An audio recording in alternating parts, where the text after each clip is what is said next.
Greetings, my name is April Vahilidal. I am both an archaeoastronomer and a literary archaeoastronomer. This project is termed a literary archaeoastronomical research endeavor.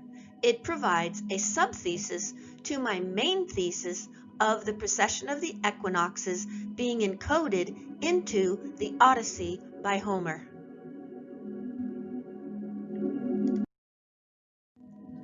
The following presentation is for LAIS 409, Independent Study with Dr. Robert Delcampo, Autumnal Semester 2020.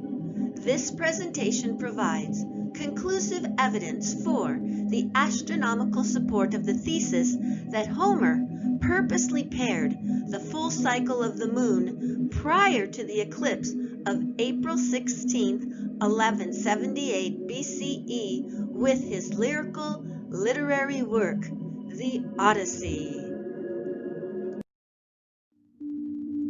The lunar eclipse of April 16, 1178 BCE at 12:02 p.m. found in the Odyssey by Homer.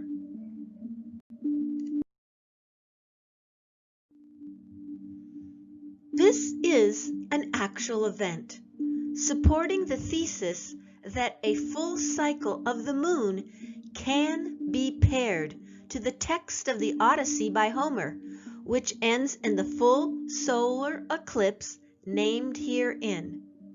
Book 20, verses 345 through 394. I have divided this presentation into 3 parts. First, philology and astronomy. Second, art and astronomy. And third, literary, linguistics, and astronomy.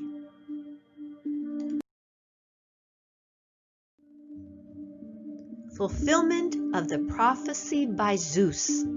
Then he instructed Hermes, his faithful son, "Since you are ever our messenger, Hermes, tell the nymph of the lovely tresses of our resolve, that enduring Odysseus shall return without help of gods or mortal men, but with great suffering he shall come on a close-knit raft on the 20th day to Charia's rich soil, the land of the Phoenicians, kin to the gods." Book 5, verses 1 through 42.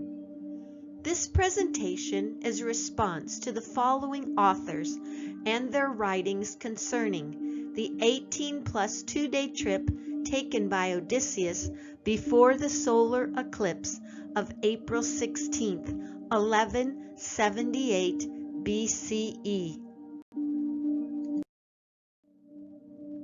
The Odyssey by Homer and the numerous celestial events of 1178 BCE, a response to and a revelation shared with Andrea Orlando, Bike Ausis and Magnausko, Peter Gainsford, Stavros Papamarinopoulos, Panagioto Prikapapadema P, Mitropetros H, Mitropetro, and Etziani.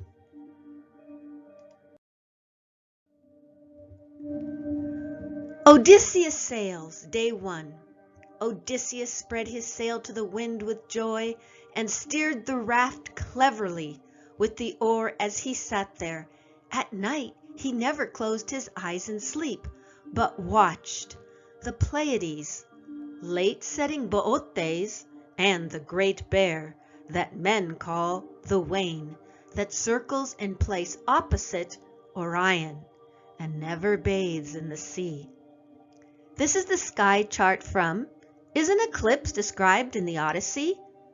Constantino Bykausis and Marcello O. Magnasco. Notice the words in red and green are upside down. This shot is from Starry Night software program.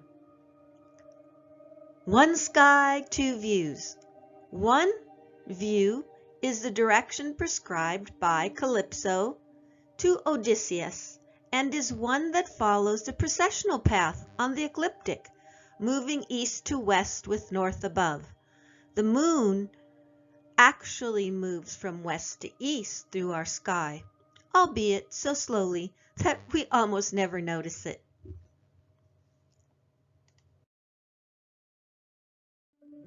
Calypso, the lovely goddess, had told him to keep that constellation, Great Bear, to larboard, his left side, as he crossed the waters. 17 days he sailed the seas, and on the 18th the shadowy peaks of the Phoenician country loomed up ahead like a shield on the misty sea. From Book 5, verses 262 to 312. This is the reverse of the sky chart from Is an Eclipse Described in the Odyssey? 2014. Constantino Bikautsis and Marcello O. Magnasco. Notice that the constellations are upside down in this view, and the shot is from Starry Night software program.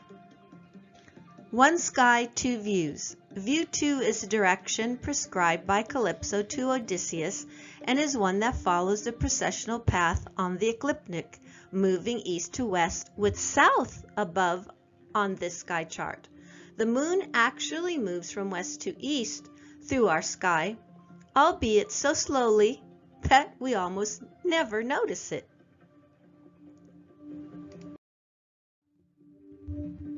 Theoclemus's vision. Then it was that godlike Theoclemus called out, "O you luckless men, what evil this you suffer! From head to toe you are shrouded in darkness. The sound of weeping rises, and your cheeks are bathed in tears, while the walls and paneling are soaked with blood, and the porch and the court are filled with ghosts. Ghosts hurrying to Erebus by night. The sun has vanished from the sky, and a foul mist blankets all." The whole crowd roared with delight as his words, with Eurymachus, Polybus' son, spoke out. "Our new arrival from overseas is mad. Quick, boys, pack him off to the gathering place outside, since he finds it so dark in here." Herein is the eclipse described. Herein it is demonstrated that the solar eclipse of April 16, 1178 BCE at 12:02 p.m. on the new moon is an actual event that coincides with Book 20, verses 345 through 394 of the Odyssey by Homer. Philology and astronomy. Astronomical support of the thesis that Homer purposely paired the full cycle of the moon prior to the eclipse of April 16, 1178 BCE. Of philology, the study of literature and of disciplines relevant to literature, such as astronomy, archaeology, and ancient art per this instance, or to language as used in literature. Linguistics, especially historical and comparative linguistics. The study of the Odyssey and pairing precise verses from the Odyssey with actual astronomical events that happened in 1178 BCE. Definition of astronomy. Astronomy is the study of the sun, moon, stars, planets, comets, gas, galaxies, gas, dust, and other non-earthly bodies and phenomena.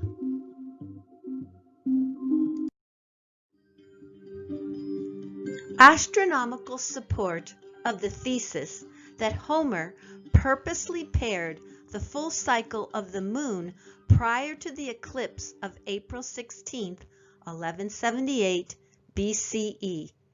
A sky chart from Carina's software Voyager 4.5.7 demonstrating the eclipse of April 16th, 1178 BCE at 12:02 p.m.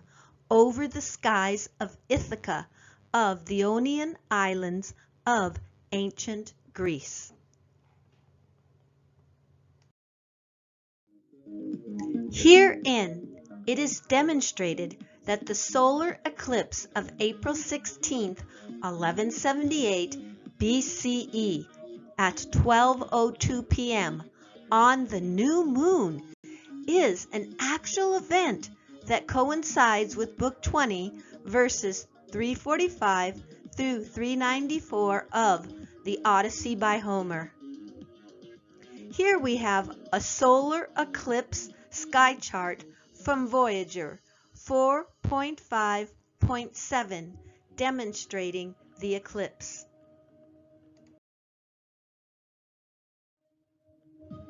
The full solar eclipse of April 16th, 1178 BCE at 12:02 p.m. over the skies of Ithaca at the Ionian Islands, ancient Greece. Notice the alignment of the 5 planets along the line of the sun. It's beautiful. Art motifs for funerary objects, celestial and earthly, to support the thesis that Homer purposely paired the full cycle of the moon prior to the eclipse of April 16th, 1178 BCE with his written text, Art and Astronomy, Part 2. On the 28th day of the moon's cycle, we are given the metaphor of Odysseus's dog, Argo, dying, and a celestial mapping of the sky on the day of his dog's death. Funerary grave marker and sky chart demonstrate a thematic motif of the era. Within 400 years after 1178 BCE of the solar eclipse of April 16th of the same year, geometric designs include reflective triangles atop each other.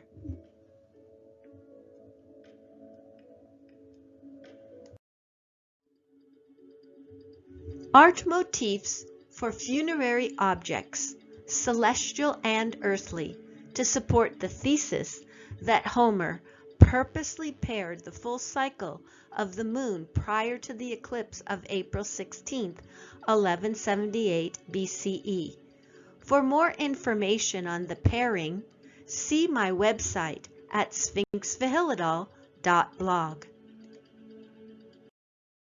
Because hourglass shields and chariots played a more limited role at this time than in the earlier Bronze Age, the scene more likely evokes the glorious ancestry and traditions of 400 years ago to which the dead man belonged.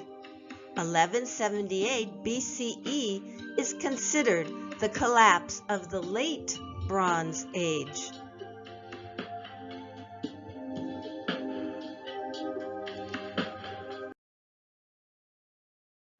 The constellation of Orion is known as the Warrior and is also the shape of 2 inverted geometric triangles similar to the warriors depicted on the funerary grave marker. The profile attributes are similar to Egyptian art that honors Orion as Osiris. This is important because much of Greek culture is influenced by the Egyptian culture.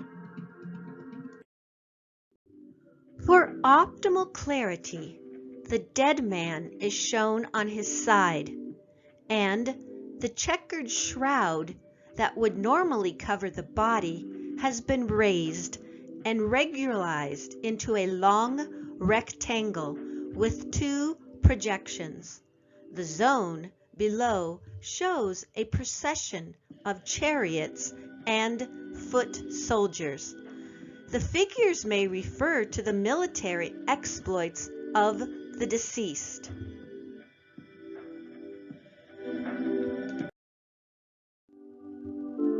On the day of the death of Argo, Odysseus's faithful dog, the moon aligned with the star Sirius, the heart of the dog constellation. This happened on April 15th, 1178, 2 a.m. On April 15th, 1178 BCE, the moon aligned with Sirius of Canis Major, the constellation of the dog, and the sun with Betelgeuse of Orion. If you look at the two circles in red, you see the sun and the moon. And then the two circles in orange, you see Orion with Betelgeuse.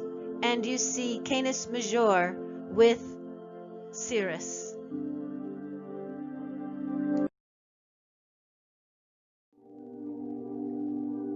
More supporting evidence concerning the pairing of the events of the Odyssey by Homer and a full moon cycle.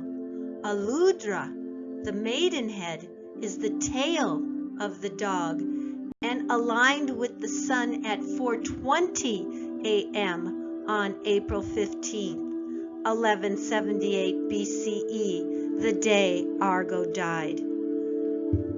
Telemachus goes to the palace. As soon as rosy-fingered dawn appeared, godlike Odysseus' steadfast son, Telemachus,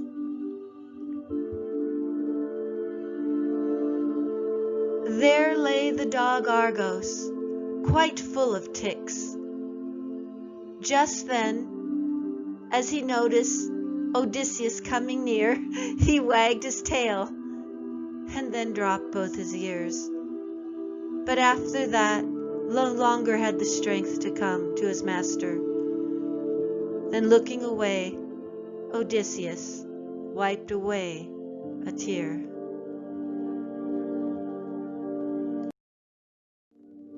More supporting evidence concerning the pairing of the events of the Odyssey by Homer and a full moon cycle. April 15th, 1178 BCE at 4:20 a.m. The arrow of time hits the proverbial bull's eye on Orion's shoulder from Alcyone, one of the seven sisters of the Pleiades, nymph, follower of Artemis of the silver arrow. Orion was stung by a scorpion with a mini arrow of death. Scorpio is opposite Taurus on the ecliptic. April 15th, 1178 BCE 1. Our sun with Alcyone, the brightest star of the open cluster, the Pleiades, and Aldebaran of Taurus triangulate to align with 2, Betelgeuse of Orion, and 3, Aludra of Canis Major. Argo dies. He transcends his mortal flesh. His soul returns to the sun. The friends, Odysseus and Argo, are split apart, just as the line is drawn between the twins of Gemini, pointing at the Big Bear constellation, Ursa Major. Argo, Odysseus' faithful dog, died on April 15th, 1178 BCE at the feet of his master. A story of his death is told in the sky as one connects the dots of the 4 celestial objects named by Calypso in Book 5, verses 262 to 312 of the Odyssey, along with Canis Major, the dog constellation. First of all, draw a small triangle with our sun, Alcyone of the Pleiades, and Aldebaran of Taurus. Then from Aldebaran of Taurus, like a third eye of the bull, move to Betelgeuse on the shoulder of Orion. That will be our first reference. Then move on the blue dotted line to the wagging tail of Canis Major. Now from there, go to the hind side of the bear, Ursa Major. So you're going from one animal to the other animal at their hind side. Then from the bear, go to the shepherd, Bootes, and you can go to the point of his shoulder, and then go back again to the other man, Orion, to his shoulder. And in this way, you've made two triangles in the sky telling the story of the death of Argos on April 15th, 1178 BCE.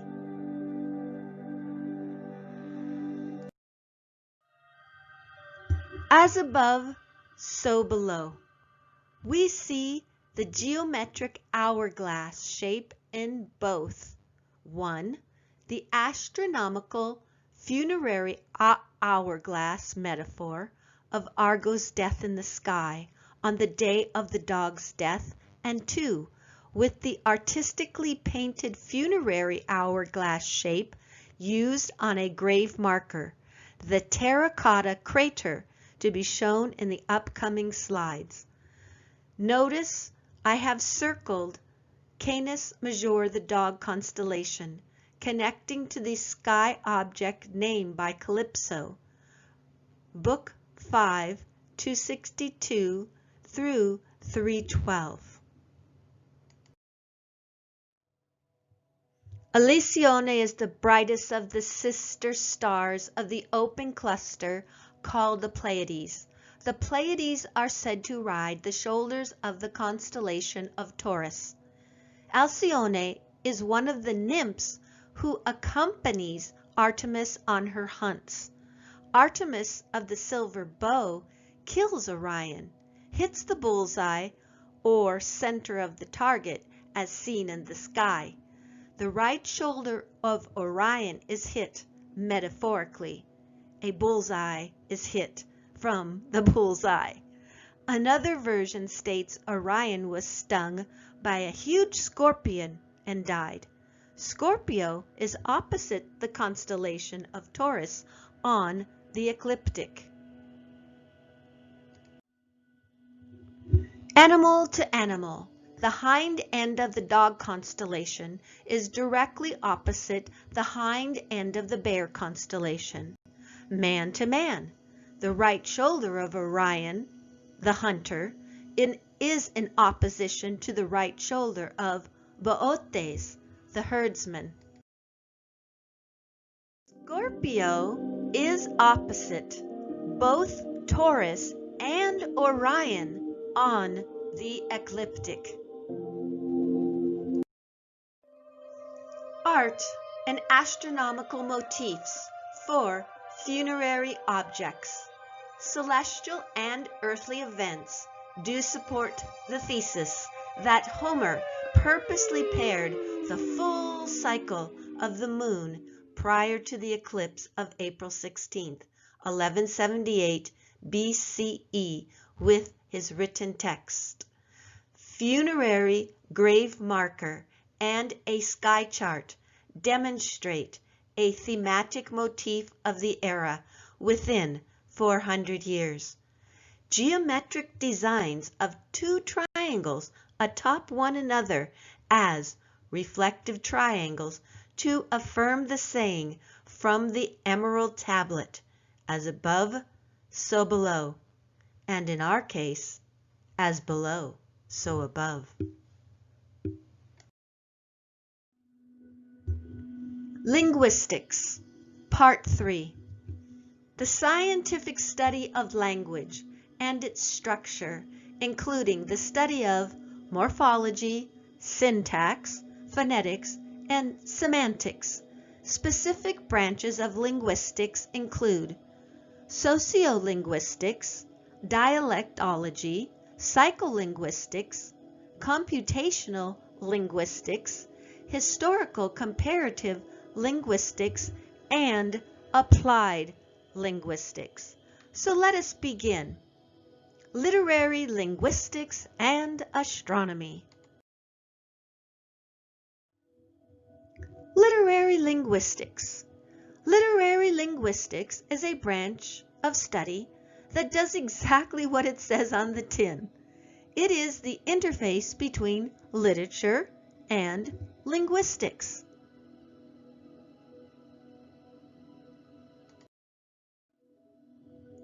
Linguistics, historical, comparative linguistics. Historical comparative linguistics. The comparative method compares related languages in order to reconstruct the ancestral language from which they descend. Thus it serves to show that languages are related, the basis of linguistic classification. The comparative method is the most important of the various techniques used to recover linguistic history. In this case, we are comparing ancient Greek with a translation into English that supports an astronomical basis for the translation, literary linguistics, and astronomy.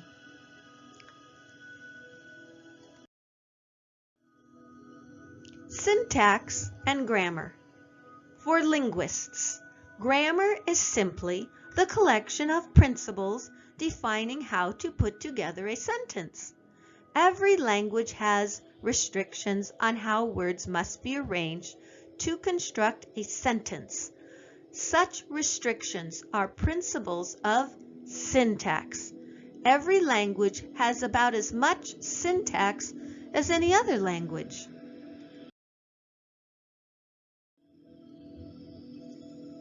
Literary linguistics. The compound Greek word lyca vas supports the thesis that Homer purposely paired the full cycle of the moon prior to the eclipse of April 16, 1178 BCE. In the Odyssey, at least two other passages deserve attention. The reference to the new moon, containing the puzzling term lyca vas, wolf advantage. This is the root form. And the mention of Venus. This quote is from The Light, the Stones, and the Sacred. The editor is Andrea Orlando.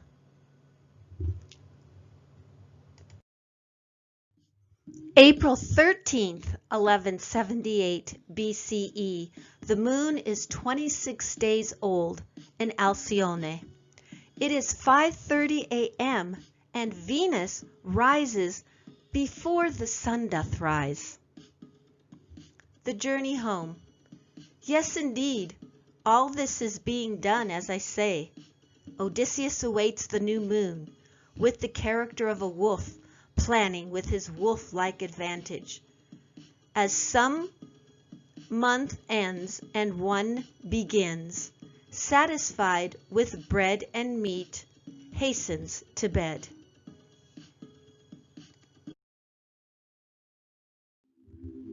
The book, Astrophysics and Space Science Proceedings, 48. Andrea Orlando, editor. The Light, the Stones, and the Sacred. Proceedings of the 25th Italian Society of Archaeoastronomy Congress. Quote, in the Odyssey, at least two other passages deserve attention. The reference to the new moon, containing the puzzling term Lyca Vas, and the mention of Venus.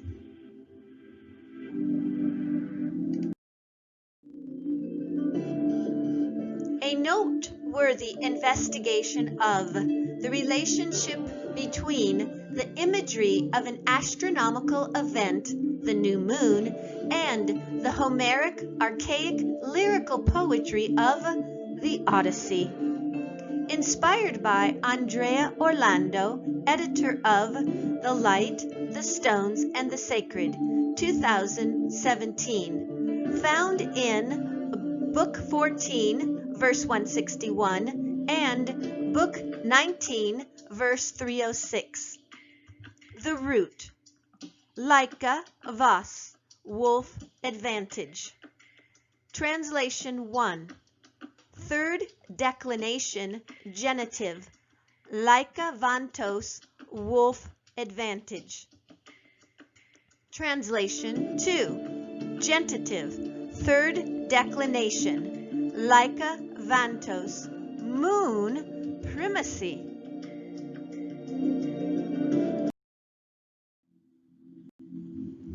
Linguistic analysis of the Greek compound words, nouns. This verse could be translated as Odysseus awaits the new moon with the character of a wolf, planning with his wolf-like advantage. Instead of the normally accepted, Odysseus will come here within this very year. You can also look for more supporting evidence found at April Vihilidal's website at sphinxvihilidal.blog. The Greek words from the Odyssey by Homer. The Greek, Lycavantos. Transliteration, Lycavantos. English, wolf advantage. 1. The linguistic evidence that supports the thesis that Homer was referencing the new moon of April 16, 1178 BCE in the Odyssey by Homer in Book 14, verse 161 and Book 19, verse 306. So let's look at the linguistic analysis of the Greek words, nouns. The verses are exactly the same. Let's just pick out the compound words that we're referencing, which are Lycavantos. So we can then consider the following to understand that the verse could be translated as Odysseus awaits the new moon with the character of a wolf, planning with his wolf-like advantage. 2. Linguistic evidence. So here we have all of the Greek words and their transliteration and then their English equivalent. So we have taud here in aftau, him, Lyca, wolf, vantos, advantage, elefsetai, advent, far, and thad, in this condition, at this stage, in this case, to this point, now, and Odysseus, which is actually translated to hate. So then we see that instead of using the outmoded translation, Odysseus will come here within this very year, we are going to change this very year to new moon, because he's actually going to be arriving in a day. So why would they say within the year? They would more likely say what the next day would be, which is the new moon. Now, let's talk about the age-old archetypes and astronomy, Odysseus and the moon. There are two large craters named after characters in Homer's Odyssey. They take the stage in this scene on Saturn's moon Tethys. Odysseus and Penelope, two craters on Saturn's moon. The minds of modern-day astronomers link the age-old archetype of Odysseus. Think of the wolf man from Homer's Odyssey with the age-old archetype of a moon and man and woman on a moon. Linguistics evidence number 3. 4. Linguistics evidence. We have Laika vantos being the masculine genitive, third declination, a noun. If we look at the root Laika vas, we can move to the third declination genitive, and we can translate like vantos to wolf advantage. Then we can move to the third declination genitive, also meaning Laika vantos, translating to moon primacy. Let us continue to understand that logic. Linguistic evidence number 5. The genitive case. Semantic relations between the constituents. Possessive genitive. A has B, Mary's father. Subjective genitive. A does B, the doctor's arrival. Objective genitive. The man's release. The man was released. Genitive of origin. The girl's story. The girl told the story. Equation genitive. Genitive of measure. 10 days absence. Descriptive genitive. Woman's college. 6. Linguistic evidence. Here we have a table demonstrating the singular genitive and the ending. Then we have the word advantage and words that are nouns that have like meaning. And one of the like nouns is the word primacy. Now, when we do continued research, we see the definition for the word primacy, which is the state of being the first or most important. And we're going to stay with this idea as we continue. Linguistic evidence number 7.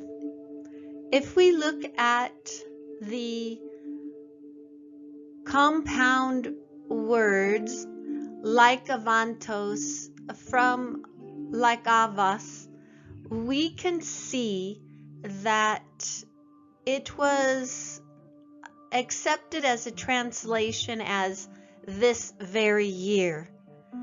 The way that I have translated it now becomes new moon. The question is, how do the compound words wolf advantage get translated into this very year or new moon? Let's proceed to find out the answer. Linguistic evidence number 8. The literal translation is something more like Odysseus, the one who hates. On the advent of this condition, he herein, the wolf, has the advantage. as a possessive genitive A has B. 2. Odysseus, the one who hates, on the advent of this condition, he herein, the wolf, does take the advantage. Subjective genitive would be A does B. 3. Odysseus, the one who hates, on the advent of this condition, he herein, the wolf's advantage. Objective genitive, the wolf was advantaged. 4. From number 9, linguistic evidence. Odysseus, the one who hates, on the advent of this condition, he herein, the wolf's first advantage. Genitive of origin.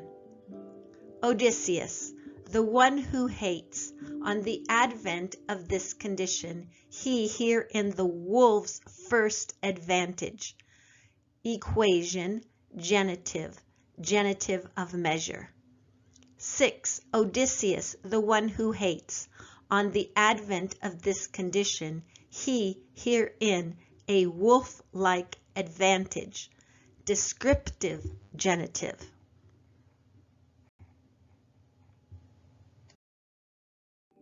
Linguistic evidence. Which of the above genitive forms could be applied to the character of Odysseus, the descendant of Autolycus, the wolf itself? Could any one of the above be the encoding for a new moon? A logical, step-by-step pattern of deductive reasoning follows. A. The wolf howls at the full moon. B. If the wolf possesses the idea of howling at a full moon, then what type of moon would be another word for advantage? Another word for advantage is primacy, and primacy is related to first or new. Which of the cases above would tie these ideas together?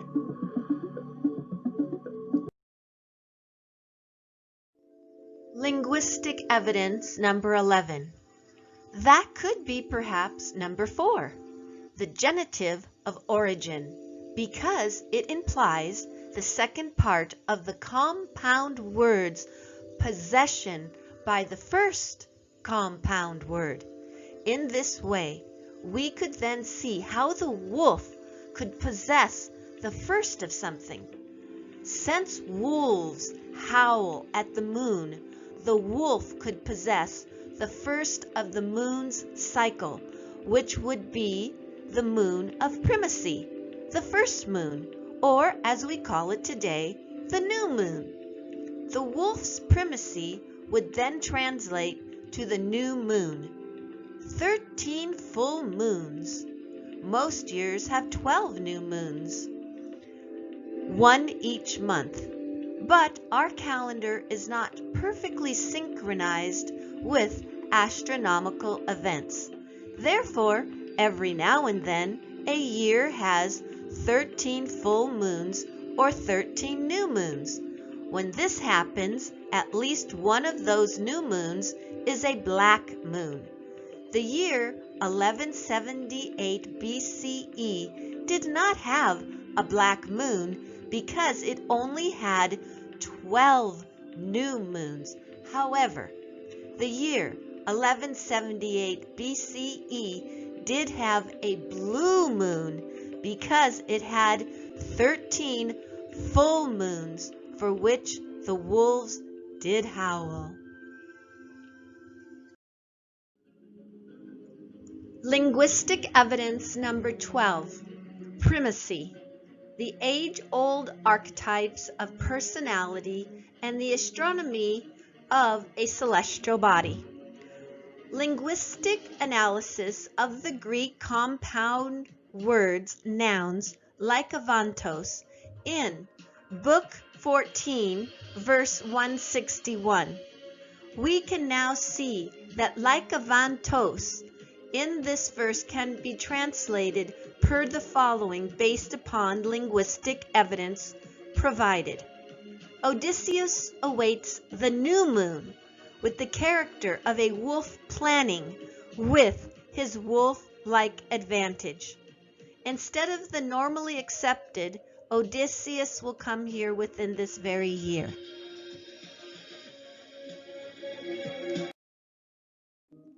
Linguistic evidence number 13. Character reference of the compound words autolycus. The notion of the primacy of the individual, wolf primacy. Odysseus always put himself first. Astronomical reference of the compound words autolykos. Primacy. The state of being the first or most important part or aspect of something. Astronomically, this would of course reference the new moon, the first moon, the moon of primacy. The wolf is a coding for the moon because the wolf howls at the full moon. The primacy of the full moon is, of course, the new moon.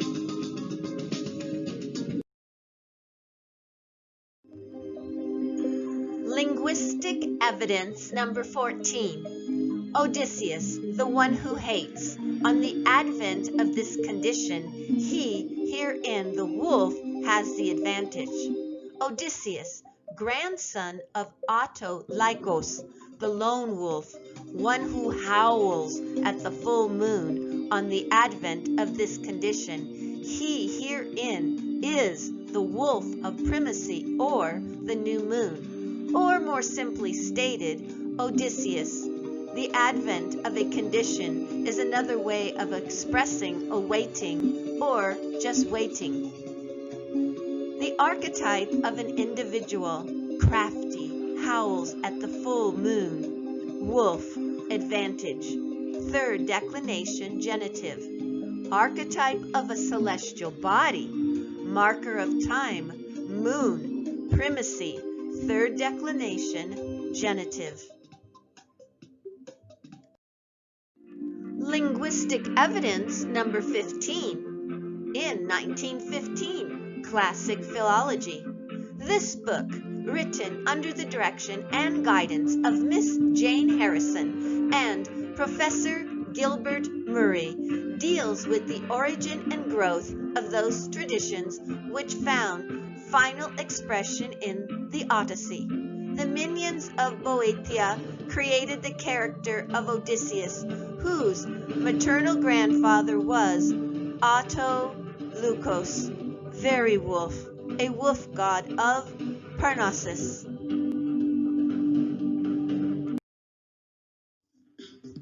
Very wolf, a wolf god of Parnassus. Parnassus, a mountain in central Greece, adjacent the site of the ancient city of Delphi, that in Greek mythology was sacred to Apollo. Linguistic evidence number 16. Linguistic evidence number 17. The name of Odysseus was originally Autolykos, the stem of which is lukos, and so accordingly Odysseus and his grandfather were originally one, and the hero of the Odyssey was at one time a wolf. The traits of a wolf are the shifty traits of Odysseus. So Odysseus, the shifty lad of Greek mythology, is also the wolf. The cunning attributes of Hermes were those of Odysseus.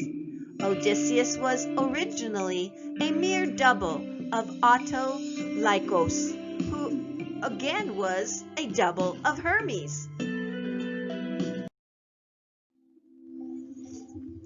How is Odysseus a trickster? As the man of twists and turns, Odysseus' shape-shifting allows him to escape death multiple times, but it also defines his identity as a cunning trickster and a storyteller. Most literally, we can understand twists and turns as a description of Odysseus' physical movement, across the sea. Linguistic evidence number 8. Linguistic evidence number 19. Deceives others any chance he gets. The archetypical trickster. He uses disguises throughout the epic, and whenever he does use his own name, he or those he tells usually end up suffering for his honesty. The wolf is the archetype of the trickster. Autolycos, a thief, the son of Hermes and Chione, and the grandfather of Odysseus. He possessed the power of changing the shape of whatever he stole and of making it and himself invisible. Linguistic evidence number 20. The wolf is crafty, and the wolf howls at a full moon. According via the innate nature of wolfness as crafty, a literary device as per choice of words by the author to point at a comparison between Odysseus as a wolf howling at the moon, with the plan and coding that has to do with the moon and the events of his returning home. The advantage of a wolf is cunning.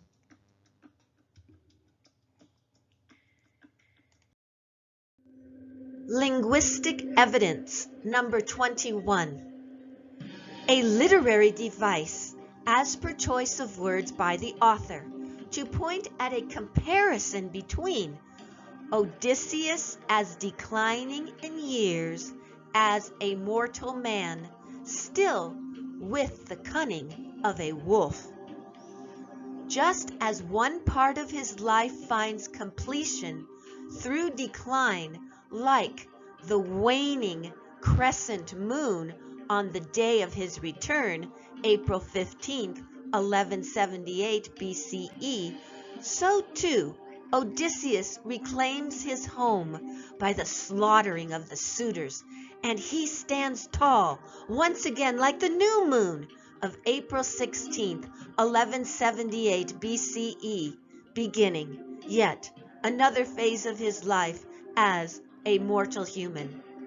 The aforementioned is an example of planned encoding that has to do with astronomical events of the moon pairing with the events of his returning home in ancient lyrical literature, the Odyssey. The advantage of a wolf is its cunning. Linguistic evidence number 22. Odysseus, disguised like a beggar, crafty as a wolf, fights Iris, the beggar, with energies that fester like pus in the wound of hate for the suitors for whom Iris, the beggar, runs errands. Iris is often associated with the Greek divine rainbow messenger Iris. A rainbow can look like the waning crescent moon or the new moon. Greeks may have imagined the full rainbow like a full moon from an aerial perspective. From Book 18, verse 51. Then the crafty-minded one, adroit Odysseus, said to them, "Yes, soon, Iris, as un-Iris will have evil he's brought on himself. Such thigh muscles does this old man show out of his rags."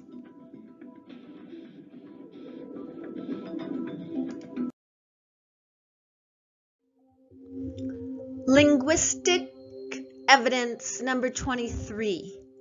Iris is often associated with the Greek divine rainbow messenger Iris. A rainbow can look like the waning crescent moon or the new moon. A rainbow on the earth from an earthly view is like the sliver of light of a new moon. A rainbow on the earth from an aerial view is like a full moon.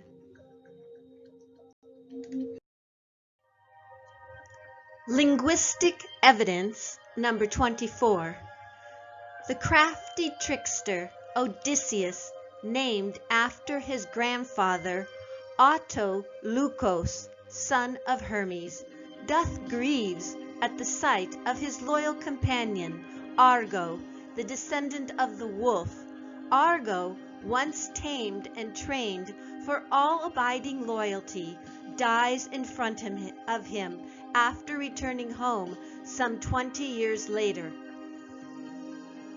There lay the dog Argo, quite full of dog ticks. Just then, as he noticed Odysseus coming near, he wagged his tail and dropped both his ears. But after no longer had the strength to come closer to his master. Then looking away, Odysseus wiped away a tear.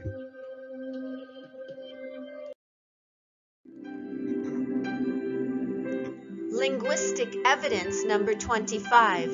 The crafty trickster Odysseus, named after his grandfather Autoleucos, son of Hermes, doth grieves at the sight of his loyal companion Argo, the descendant of the wolf. Argo, once tamed and trained for all abiding loyalty, dies in front of him after returning home some 20 years later. Odysseus and Argo before his journey to fight in the Trojan War is depicted here. Odysseus returns to Ithaca and disguises himself as a beggar. Only his faithful, loyal, and faithful dog Argo recognizes Odysseus. Argo breathes his last breath before his master.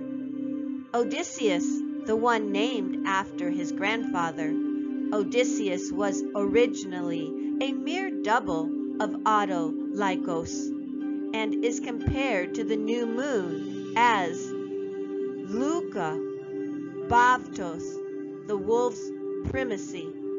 His faithful dog dies on the verge of a new moon, the old moon, signaling a new phase in the life of Odysseus.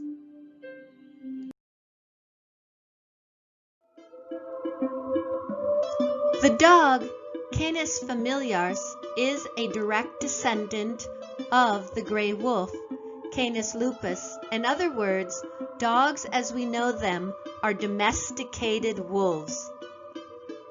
Here we see the picture of a wolf versus a husky.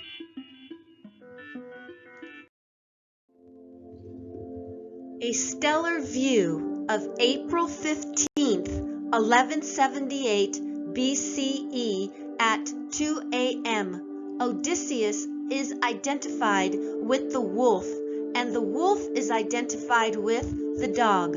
We therefore see a part of Odysseus as wolf dog, entering the celestial realm as Orion the hunter to the big bear. Calypso, the lovely goddess, had told him to keep that constellation, Great Bear, to larboard his left side as he crossed the waters. Book 5, verses 262 through 312. In this way, the waters here in the solar system view refers to the Milky Way. We see that Argo, the earthly animal, becomes represented as the celestial animal, tail to tail from Canis Major to Ursa Major, warrior to herdsman, connect shoulder to shoulder, as in Orion to Bootes, crossing the waters of the Milky Way.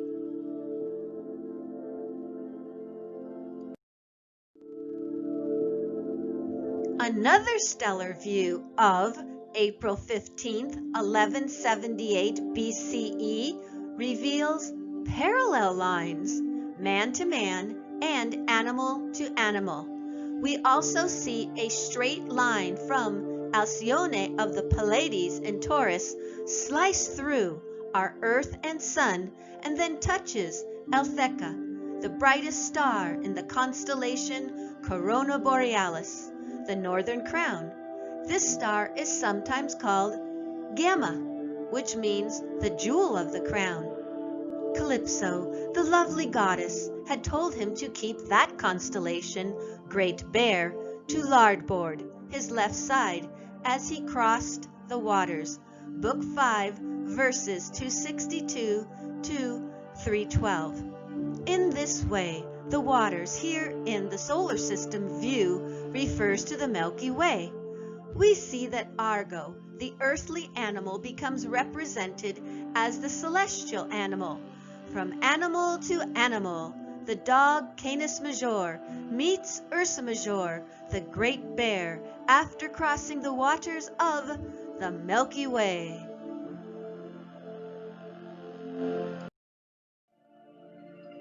"11 days later, on April 26th, 1178 BCE, from a stellar perspective, we again see the hourglass shape, man to man and herder to animal.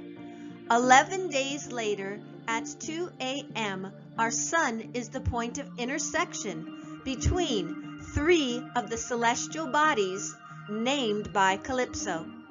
Calypso, the lovely goddess, had told him to keep that constellation, Great Bear, to larboard, his left side, as he crossed the waters. Book 5, 262 to verse 312. In this way, the waters here in the solar system view refers to the Milky Way. We see that Argo, the earthly animal, becomes represented as the celestial animal. From animal to animal, the dog Canis Major shakes paws with the great paw of Ursa Major, the great bear, after crossing the waters of the Milky Way. Thus, all four of the celestial bodies named by Calypso are herein demonstrated in this pattern.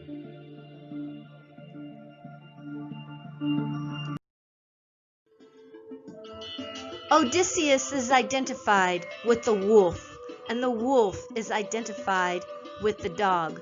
We therefore see a part of Odysseus as wolf dog, Canis Major, entering the celestial realm, solar system view to shake paws with Ursa Major by crossing the celestial waters of the Milky Way. When someone you love dies, a part of you leaves with them. A conclusion in 3 parts. Part 1. Literature and Astronomy, Philology. I have successfully paired the text of the Odyssey by Homer with a full astronomical cycle of the moon. You may go to my website, sphinxvihilidol.blog, to view the complete pairing. Part 2. Art and Astronomy. I have successfully paired thematic funerary motifs of the era by a discovered funerary artifact with astronomical events of April 15th, 1178 BCE. Part 3. Linguistics and Astronomy.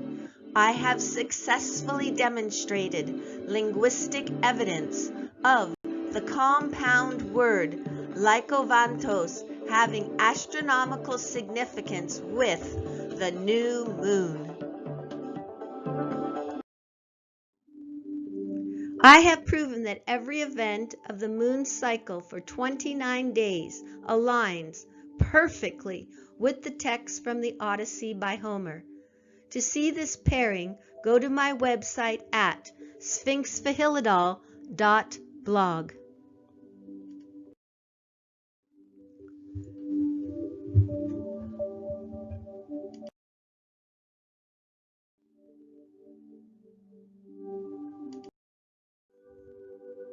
Thank you for your attention, and thank you for being a part of my research in the Odyssey by Homer and the important date of the eclipse, April 16th, 1178 BCE at 12:02 p.m. Thank you.